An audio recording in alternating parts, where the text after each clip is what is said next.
All right. Good afternoon, everyone. This is Curt, and welcome to another edition of Fire Law Roundup today for May 30th, 2022. Brad, go ahead and take us away. First, I don't know if we say happy Memorial Day, but it's certainly a very solemn and respectful Memorial Day. And thank you to all the veterans and those who continue to serve. Obviously from Curt and I, we really, and everyone else, appreciate your service and past service. Okay, let's do it.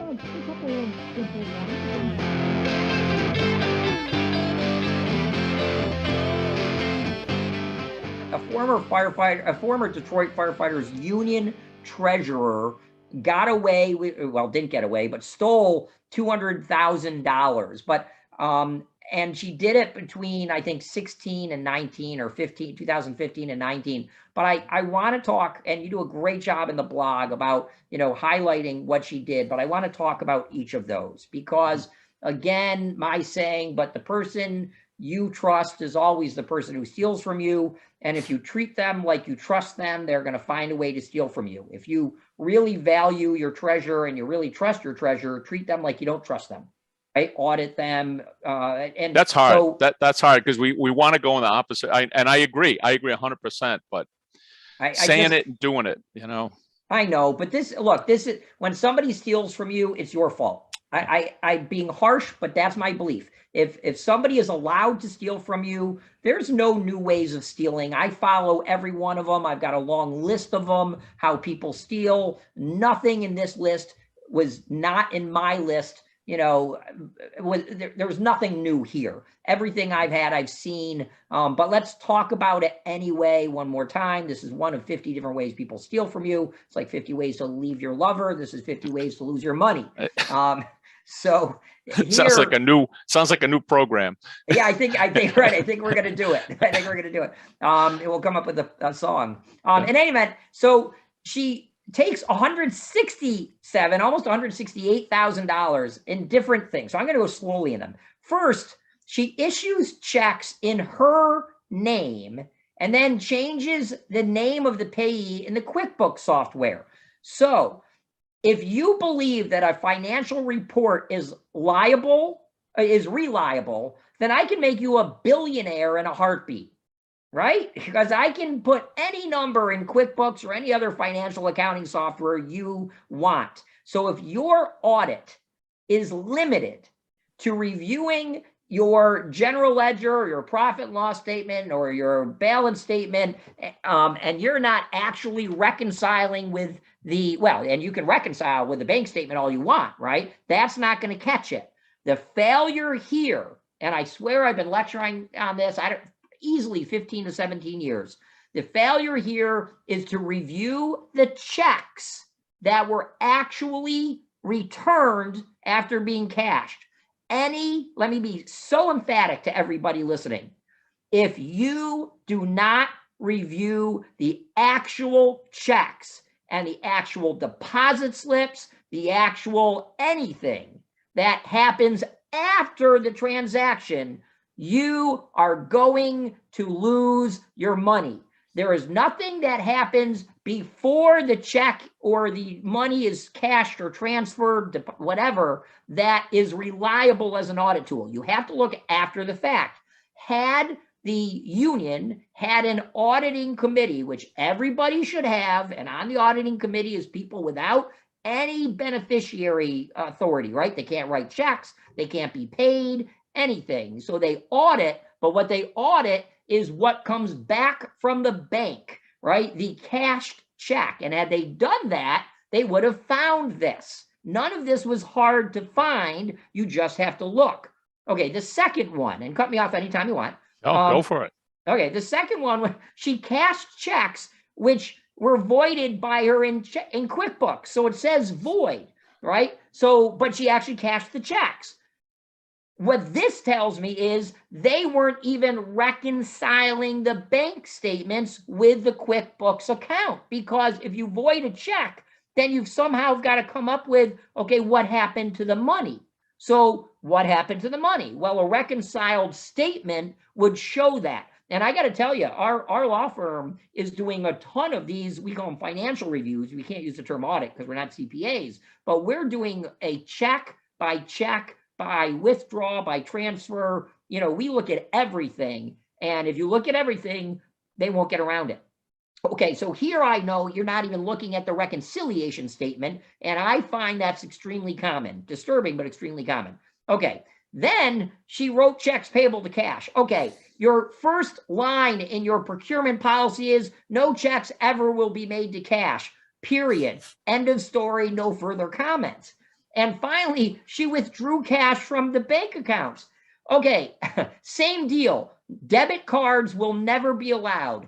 On any credit card, you will not allow cash advances. End of story, end of comment, bad practice. Cash cannot be traced. You can't justify it, and you can bring back any other receipt you want to try to manufacture some, excuse for it. So those are the main ones, but she does more. She also diverted funds that were intended to be donated to the NAACP.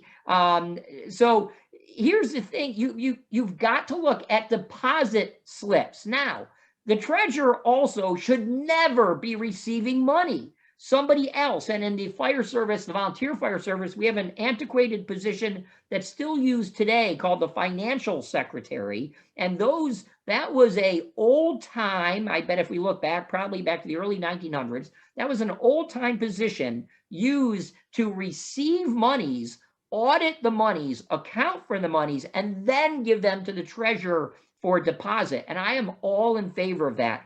If there are a number of banks, if you do a fundraising campaign that you can have the money sent directly to the bank, they will deposit an account for you. But bad idea to have any treasurer receiving and accounting for donated funds.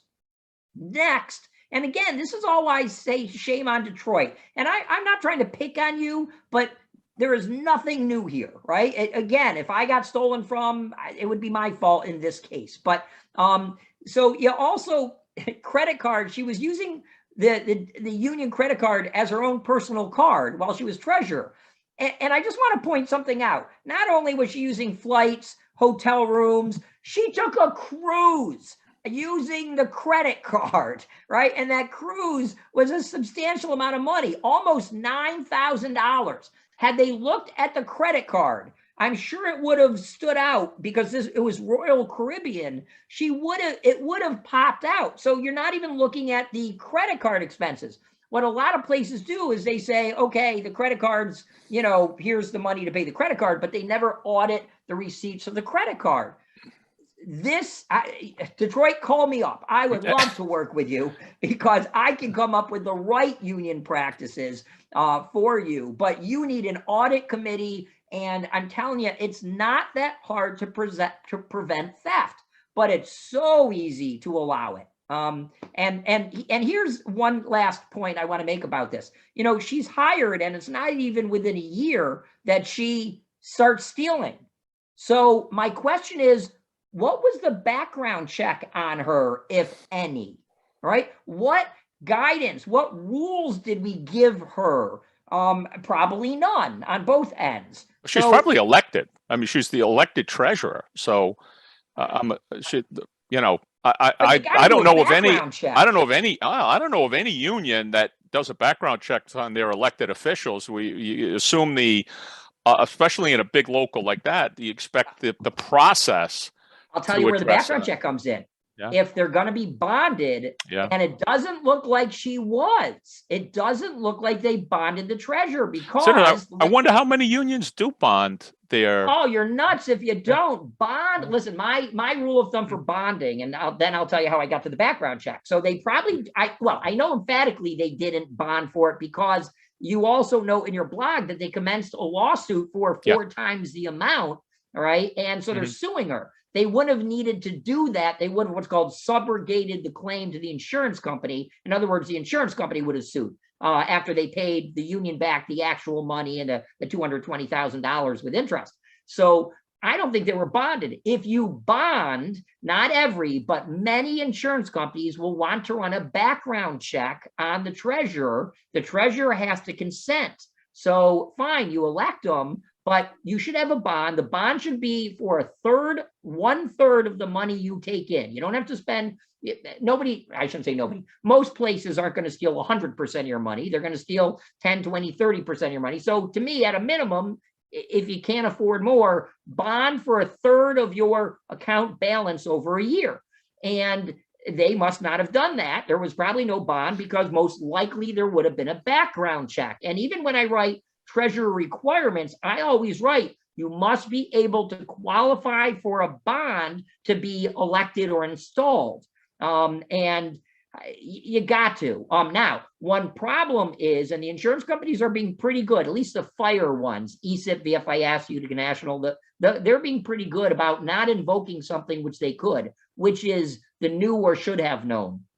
If an insurance company, many of them reserve the right in their bonds, right? Their fidelity bonds, what they're called, trust and loyalty bonds, a lot of bonds, but they're fidelity bonds. The insurance companies usually reserve that if the employer or the union, the insured, knew or should have known, and then the phrase I just saw, could have known. And the could have is a very broad phrase, which says if you didn't audit, if you just turned a blind eye and gave 100% of the trust, the insurance company can deny you the claim because you didn't even make a good faith effort to look, which, look, I'm not trying to beat up Detroit. Detroit, you know, has so many other issues, right, with equipment and financing and everything's burning to hell, and, you know, and great movies burnt and all that. But I feel for Detroit. I'm not trying to pick on them. They are just one in, you know, how many. This could happen. This could happen to anywhere. You know, anywhere where the union does not have the right controls in place, the right financial controls in place. Right, but enough's enough. Now you got to have them, and frankly, if they were audited, and which I suspect there was not even an audit of the union, they would have caught this in their internal review of financial controls. And if you do a financial review, which we do a lot of, or an audit, which CPAs do, one of the first things they evaluate are internal controls. And they would have said, you know, looked and seen all of this. None of this was hard to prevent. Look, hopefully they get the money back, and lesson learned, hopefully they put in good procedures. Again, Detroit, I'm here for you. I'd love to do this, but we, you know, how many times, Curt, have you, me, separately, together, you know, lectured on these things? This is not new. This is just, look, we trust you, brother and sister, with our life. You would, you know, die to save me. So clearly you would never steal from me. I get it, but just stop it. There are crooks in every industry.